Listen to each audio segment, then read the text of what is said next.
Vamos falar um pouquinho de economia agora. O Brasil criou 180 mil empregos com carteira assinada em abril de 2023. O resultado representa uma queda de 12,4% na comparação com o mesmo mês no ano passado, quando foram criados 205 mil postos de trabalho. Este é o quarto mês consecutivo em que o país tem saldo positivo, segundo o CAGED. Apesar de positivo, o resultado veio abaixo da média esperada pelo mercado, que estimava que mais de 240 mil postos de trabalho seriam criados no mês de abril. E ainda falando sobre CAGED, gente, a taxa de desemprego foi de 8,5% em abril, o menor patamar desde 2015. Para a gente falar sobre esses dois levantamentos que estão relacionados, conversamos agora com o nosso analista de economia, Luiz Arthur Nogueira. Nogueira, bem-vindo mais uma vez, uma ótima noite a você. O que explica esses resultados do CAGED, os quais eu acabei de mencionar? Aqui a gente explica e descomplica a economia. Lívia, boa noite a todos. Olha, o que a gente pode concluir desses dois resultados, tanto da geração de empregos do CAGED como da taxa de desemprego de 8,5%? Que o mercado de trabalho está perdendo fôlego. Embora os números ainda sejam positivos, eles vêm, na verdade, de um ano passado que foi positivo. Apesar de ter sido um ano eleitoral, o Brasil cresceu quase 3% a sua economia. Isso, por tabela, gera empregos, diminui a taxa de desemprego, só que agora, neste início de ano, a gente começa a ver sinais claros na economia de perda de fôlego. É uma economia que passa a crescer menos. Aliás, curiosamente, Lívia, amanhã, quinta-feira, o IBGE vai divulgar o resultado oficial do PIB, o Produto Interno Bruto, do primeiro trimestre. E virá um resultado bom, um crescimento acima de 1%, que será puxado basicamente pelo agronegócio. O problema é que depois do primeiro trimestre, a economia, sim, começou a dar sinais claros de desaceleração. Então, o que a gente vai observar nos próximos meses é o mercado de trabalho gerando cada vez menos empregos e, no segundo semestre, infelizmente, já posso antecipar para a audiência da Jovem Pan News de que o mercado de trabalho vai começar a encolher, a acabar com vagas e, consequentemente, a taxa de desemprego vai subir. Isso por quê? Porque o Brasil está crescendo pouco, os juros estão muito elevados e eu tenho insistido aqui nas minhas análises de que a melhor forma de o Brasil voltar a ter um crescimento maior no ano que vem é criarmos um cenário de queda de juros. Não será na marra que o Banco Central vai reduzir juros, só há um caminho: o governo Lula mostrar para o mercado financeiro de que vai cuidar com seriedade das contas públicas. Para isso, a gente precisa que o Senado Federal aprove o novo arcabouço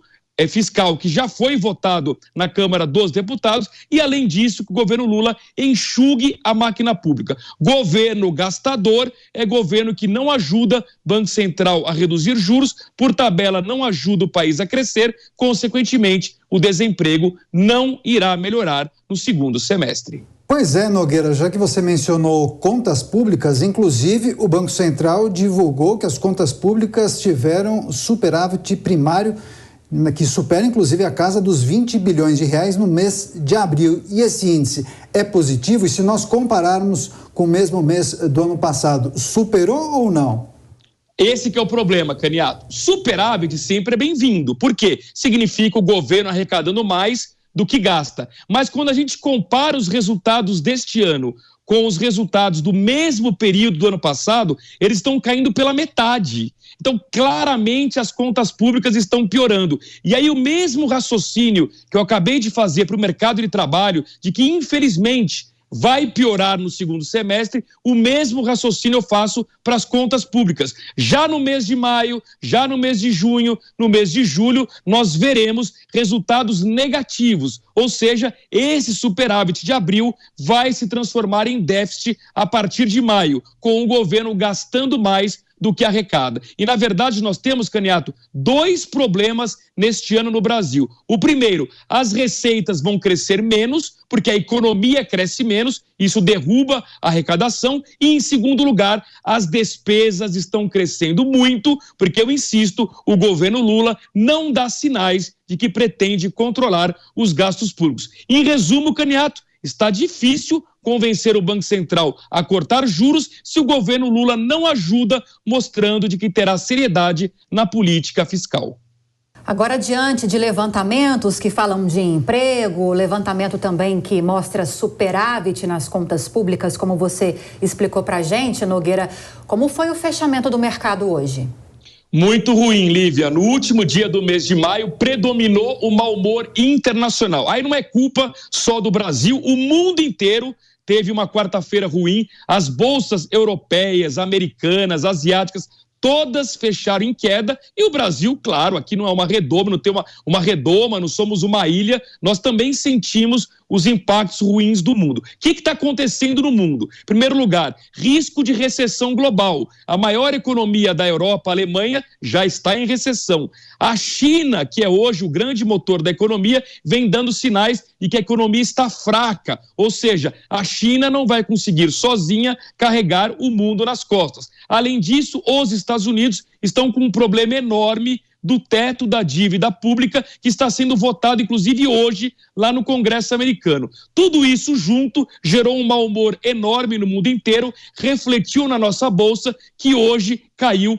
0,58%, o índice Bovespa, aos 108.335 pontos. Apesar da queda de hoje, o mês de maio, Lívia, foi positivo, com a Bolsa acumulando alta de 3,7%, embora no acumulado do ano inteiro, os investidores que acreditaram no mercado de ações estão perdendo dinheiro com prejuízo de 1,3%. Já no mercado de câmbio, dia também ruim, o dólar subiu 0,64%, ele é vendido a R$ 5,07.